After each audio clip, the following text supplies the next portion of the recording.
Welcome back to my YouTube channel Mallu Hacker. So ഒരു വലിയൊരു ഗ്യാപ്പായിരുന്നു, ഒരു 3 ഇയേഴ്സിന്റെ ഗ്യാപ്പ് വന്നു മൂന്നാമത്തെ വീഡിയോ അപ്ലോഡ് ചെയ്യുമ്പോൾ. So sorry for that. Okay, നമ്മൾ ഇന്ന് ഈ വീഡിയോയിൽ ചെയ്യാൻ പോകുന്നത് ബേസിക് ആയിട്ടുള്ള കമാൻഡ്സ് ആണ്. സോ ഒരു ചിലവർക്ക് ഒരു ഡൗട്ട് ഉണ്ടാവും, ചിലവർക്ക് എന്ന് പറഞ്ഞാൽ ഒക്കെയൊന്നുമില്ല, ഒരു 50 സബ്സ്ക്രൈബേഴ്സ് ഉണ്ട്, അതിനകത്ത് 5 പേർക്കെങ്കിലും ഒരു ഡൗട്ട് ഉണ്ടാവും. ഓൾറെഡി ഞാൻ ചെയ്ത കണ്ടന്റ് ആണ് വീണ്ടും എന്തിനാ ചെയ്യുന്നത്. സോ അന്ന് ഞാൻ ചെയ്തത് പ്രോപ്പർ വേ അല്ല, ജസ്റ്റ് ഞാൻ എന്താണ് ഒരു കമാൻഡ് ലൈൻ എങ്ങനെ ഇത് കൂട്ടാമെന്ന് മാത്രമാണ് പറഞ്ഞത്. APT അപ്ഡേറ്റ് ജസ്റ്റ് അപ്ഡേറ്റ് ചെയ്യുന്നു, അത്രേ ഉള്ളൂ. സോ നമ്മൾ ബേസിക്സിലോട്ടാണ് ഇന്ന് പോകുന്നത്. CD to LS CD ഇതൊക്കെ നിങ്ങൾ കണ്ടിട്ടുണ്ടാവും ഓരോ യൂട്യൂബ് വീഡിയോ. സോ അതൊക്കെ എന്തിന് വേണ്ടിയിട്ടാണ് വളരെ ഈസി ആയിട്ട്, ഏറ്റവും ഈസി ആയിട്ട് ഞാൻ പറഞ്ഞു തരാൻ പറ്റുന്ന രീതിയിൽ പറഞ്ഞു തരും. So hope you like it. ചെയ്യാൻ പോവാണ്.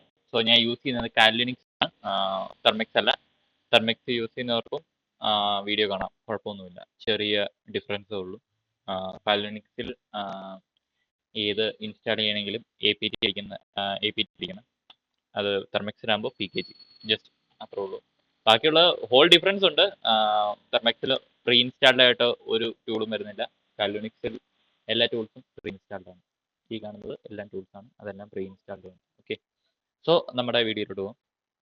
ഫസ്റ്റ് ഓഫ് ഓൾ എല്ലാവർക്കും അറിയാവുന്ന ഒരു കമാൻഡാണ് LS. What is LS? LS എന്ന് പറയുന്നത് ലിസ്റ്റ് ഡയറക്ടറിയിലെ, ഇപ്പം നമ്മൾ ഓപ്പൺ ചെയ്തേക്കുന്ന ഈ ഒരു ടെർമിനലിൽ, ഈ ഒരു സിസ്റ്റത്തിലെ എന്തൊക്കെയുണ്ടെന്ന് ലിസ്റ്റ് ചെയ്യണം. ജസ്റ്റ് എൻ്റർ ചെയ്യുമ്പോൾ desktop, documents, download, music, pictures, അങ്ങനെ എൻ്റെ ഈ ഒരു സിസ്റ്റത്തിനകത്ത് എന്തൊക്കെയുണ്ടോ അതൊക്കെ ലിസ്റ്റ് ചെയ്തു. ഇനി അതിന് വേണ്ടിയിട്ടാണ് LS യൂസ് ചെയ്യുന്നത്. ഇനി ഇതിനകത്ത് ഒരു ഫയൽ ഡെസ്ക്ടോപ്പ്, അതിനകത്ത് എന്തൊക്കെയുണ്ടെന്ന് അറിയാൻ LS desktop.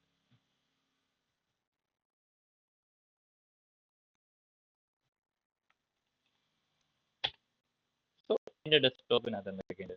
Call, hacker, location, Storm, അങ്ങനെ ഒരു കുറേ ഫയൽ ഉണ്ട്. ഓക്കെ, സോ ഇതൊക്കെ എൻ്റെ ഇതിനകത്ത് ഉള്ള ഫയൽസ് ലിസ്റ്റ് ചെയ്യാം. So it is use to list of files in the system. Okay, അത്രേ ഉള്ളൂ, സിമ്പിളാണ്. LS എന്ന് പറയുന്നത് നമ്മുടെ ഫയല്, സിസ്റ്റത്തിനകത്തുള്ള ഫയല് എല്ലാം ലിസ്റ്റ് ചെയ്യാനുള്ളത്. നമുക്ക് ഓരോ ടൂള്, ഇപ്പോൾ ഡൗൺലോഡ്സിനകത്ത് നമ്മൾ ടൂൾ ഇൻസ്റ്റാൾ ചെയ്ത് വെച്ചേക്കുവാണ്, അതെങ്ങനെ നമുക്ക് ഓപ്പൺ ചെയ്യാൻ പറ്റും? ജസ്റ്റ് വേറെ എന്തെങ്കിലും OS അല്ലെങ്കിൽ എന്തെങ്കിലും ഒക്കെ ആണെങ്കിൽ നമുക്ക് ജസ്റ്റ് ക്ലിക്ക് ചെയ്ത് ഓപ്പൺ ചെയ്യാം. പക്ഷേ ഇത് അങ്ങനെ നമ്മൾ ലിനക്സ് ആണ് യൂസ് ചെയ്യുന്നത്. സോ നമ്മൾ ചെയ്യേണ്ടത് LS നിൽക്കുക, ടൂളിന്റെ പേരടിക്കുക, എൻ്റർ, ജസ്റ്റ് അത്രേ ഉള്ളൂ. സോ ഇനി അടുത്ത കമാൻഡാണ് CD. What is CD? CD എന്ന് പറയുന്നത് സിമ്പിളാണ്. നമുക്കൊരു ഒരു ഡയറക്ടറിയുടെ അകത്തോട്ടോ പുറത്തോട്ടോ പോകാൻ നമുക്ക് ഈ CD എന്ന് പറയുന്ന ഫയൽ യൂസ് ചെയ്യാൻ പറ്റും. എക്സാമ്പിൾ, ഇപ്പോൾ നമ്മൾ LS അടിക്കുന്നു, CD ഡെസ്ക്ടോപ്പിനകത്തോട്ട് നമ്മൾ പോകുന്നു, എൻ്റർ. നമ്മളിപ്പോൾ ഡെസ്ക്ടോപ്പിനകത്തോട്ട് വന്നു, കണ്ടോ ഡെസ്ക്ടോപ്പ്. ഇനി ഡെസ്ക്ടോപ്പിനകത്ത് എന്തൊക്കെയുണ്ടെന്ന് നോക്കാൻ LS, സോറി ക്യാപിറ്റലായിട്ട് സ്മോൾ വേണം കേട്ടോ, LS. ഇനി അതിനകത്തൊരു ഫോൾഡറിനകത്തോട്ട് കയറണം. സോ CD ഇത് സെറ്റ് ഫീച്ചർ എന്നുള്ള ടൂളിനകത്തോട്ട് ഞാൻ ജസ്റ്റ് എൻ്റർ പ്രസ് ചെയ്യുന്നു. ഞാൻ അതിനകത്തോട്ടായി, കണ്ടോ ഡെസ്ക്ടോപ്പിൽ സെറ്റ് ഫീച്ചർ എന്ന് പറയുന്ന ഫോൾഡറിൽ ഡയറക്ടറിയിലാണ് ഞാൻ ഇപ്പോൾ കറണ്ട് ഉള്ളത്. ഇനി ഈ ഡയറക്ടറിയിൽ നിന്ന് നേരെ എങ്ങനെ ഡെസ്ക്ടോപ്പിലോട്ട് വരാം? ജസ്റ്റ് സിമ്പിൾ ആണ്, CD സ്പേസ് എൻ്റർ. ഞാനിപ്പോൾ ഡെസ്ക്ടോപ്പിലാണുള്ളത്. So the use of CD നമുക്കൊരു ഫോൾഡറിനകത്തോട്ട് എൻ്റർ ചെയ്യാനും അതുപോലെ ഇറങ്ങാനും നമുക്ക് CD യൂസ് ചെയ്യാം. ആൻഡ് അടുത്തതെന്ന് പറയുന്നത് എങ്ങനെ ഒരു ഫയൽ അല്ലെങ്കിൽ ഒരു ഡയറക്ടറി മേക്ക് ചെയ്യാം. ഓക്കെ, ജസ്റ്റ് mkdir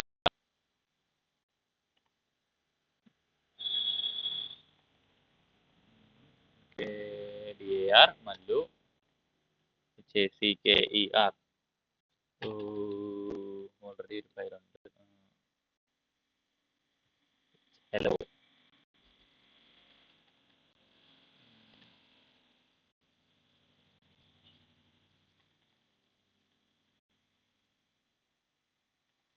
ഹലോ, എന്നൊരു ഡയറക്ടറി ഞാനിപ്പോൾ ക്രിയേറ്റ് ചെയ്യണം. Just enter.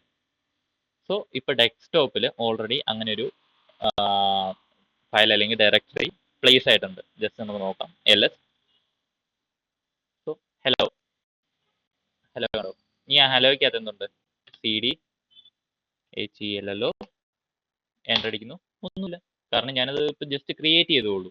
ഓക്കെ, അതിൽ നിന്ന് പുറത്ത് വരാൻ cd സ്പേസ് എൻ്റർ. ഓക്കെ, മനസ്സിലായെന്ന് വിചാരിക്കുന്നു.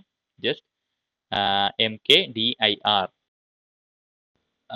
ഡയറക്ടറി റിമൂവ് ചെയ്യാം. അപ്പോൾ ls cd ഡെസ്ക്ടോപ്പ് ls ഇവിടെ ഹാക്കർ എന്ന് പറഞ്ഞ് നടക്കുന്നത് ഒരു ഡയറക്ടറി ഞാനിപ്പോൾ റിമൂവ് ചെയ്യാം. അപ്പോൾ ജസ്റ്റ് rmdir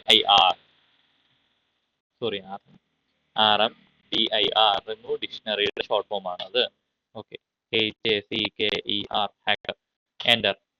ls അവിടെ ഇല്ല.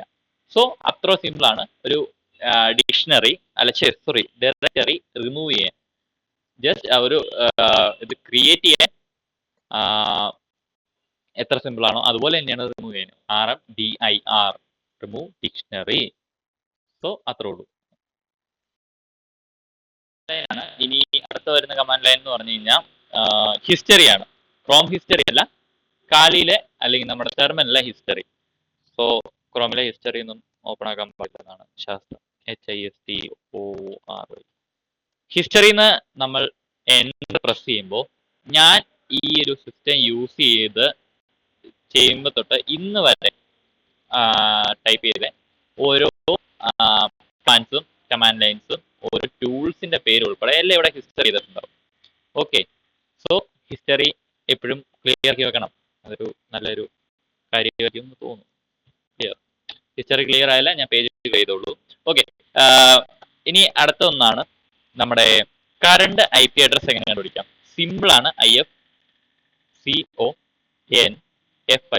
ifconfig എൻ്റർ പ്രസ് ചെയ്യുക. സോ നമ്മുടെ കറണ്ട് IP അഡ്രസ് എവിടെയാണ്. സോ പിന്നെ നമ്മളിപ്പോൾ ഒരു പ്രോസസ്സ് ചെയ്തുകൊണ്ടിരിക്കുകയാണ്. apt അപ്ഡേറ്റ് എൻ്റർ പ്രസ് ചെയ്യുന്നു. sudo apt update. ഈ പ്രോസസ്സ് നമുക്ക് സ്റ്റോപ്പ് ചെയ്യണം. ഇപ്പം അത് ചെയ്യേണ്ട കാര്യമില്ല. സോ ജസ്റ്റ് Ctrl+Z അവിടെ സസ്പെൻഡ് ആയി. ഇല്ലെങ്കിൽ കിൽ എന്ന് അടിച്ചാലും സസ്പെൻഡ് ആകും. KILL. ഓക്കെ, സോ അത്രയൊക്കെ തന്നെ ഉള്ളൂ ഇന്നത്തെ വീഡിയോ. ഓൾറെഡി നല്ല ലെങ്തി ആയിട്ടുണ്ട്. ഇതിൻ്റെ ഒരു ഞാൻ പറഞ്ഞിട്ടുണ്ട് 3 year ബാക്ക് വേർഡ്സ് നടക്കുന്നതുകൊണ്ട് തന്നെ എനിക്ക് നല്ല പോലെ എന്തോ നന്നായിട്ട് പ്രസന്റ് ചെയ്യാൻ പറ്റിയെന്ന് എനിക്ക് അറിയത്തില്ല. നിങ്ങൾക്ക് എന്തോരം മനസ്സിലായെന്ന് എനിക്കറിയില്ല. എന്തെങ്കിലും ഉണ്ടെങ്കിൽ മനസ്സിലായില്ലെങ്കിൽ ജസ്റ്റ് സെക്ഷൻ അറിയിക്കുക, എന്നെ കോൺടാക്ട് ചെയ്യുക. ഓക്കെ, സോ ഇനി റെഗുലർ ആയിട്ട് വീഡിയോ അപ്ലോഡ് ചെയ്യാൻ ഞാൻ പരമാവധി ശ്രമിക്കാം. Okay, thank you for watching.